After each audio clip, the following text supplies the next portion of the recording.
In this tutorial, we will model this part in 3 stages. Stage 1 will draw the cylindrical feature at the bottom, and stage 2 will draw the upper feature, and in stage 3 we'll draw the join to finish it off.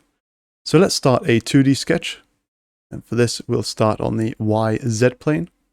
We'll start with those 2 circles at the bottom for the cylindrical feature, so that's 60mm diameter, and then there is an inner one of 32mm diameter. We can go to 3D model and we can extrude that, select that profile. That's an extrusion of 50mm, which is correct. For the second stage, we'll do the upper feature. So for this, we'll draw on this plane here. So left click once, create sketch, and then we'll start with the through hole and the arc.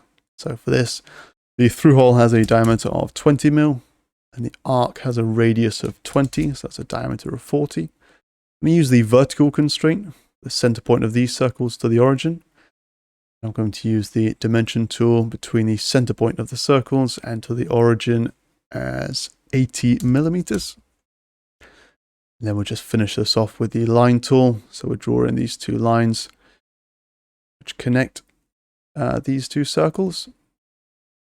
We use the tangent constraint, make sure those lines are tangential to both circles.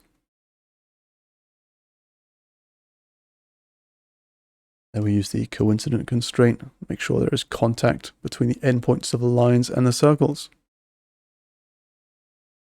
Then we'll draw in the flat across here.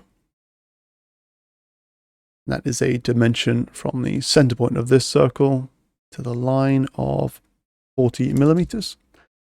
Now we have fully constrained our sketch. We'll go to 3D model and we'll extrude those profiles.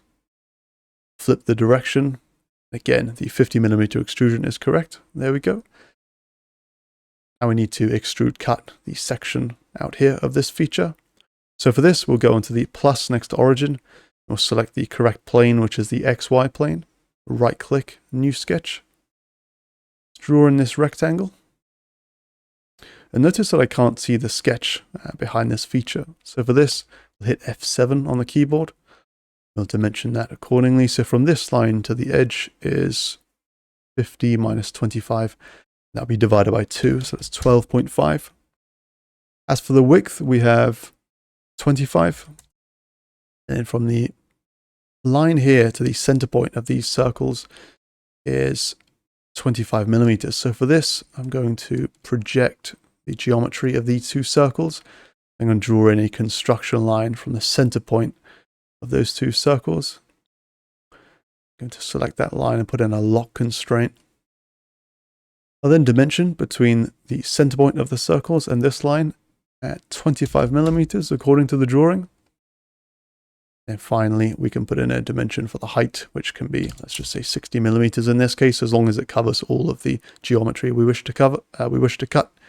The 3D model will extrude, select both profiles, both directions. Let's cut and through all. There we go. There we have the cutout center section.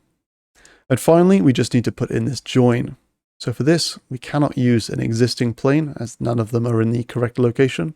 So we'll go to 3D model, go on the drop down and mid plane between 2 planes. We'll select this as our first plane. This is our second plane.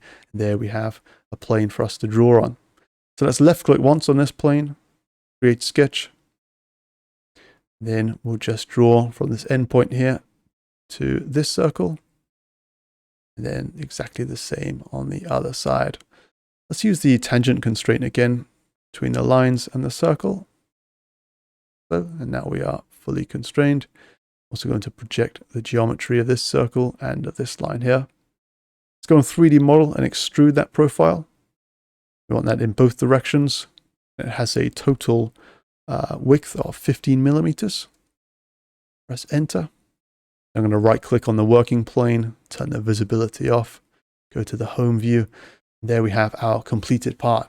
If you have any questions, please post them in the comments section and I will reply as soon as I can. I'll see you in the next tutorial. Thank you.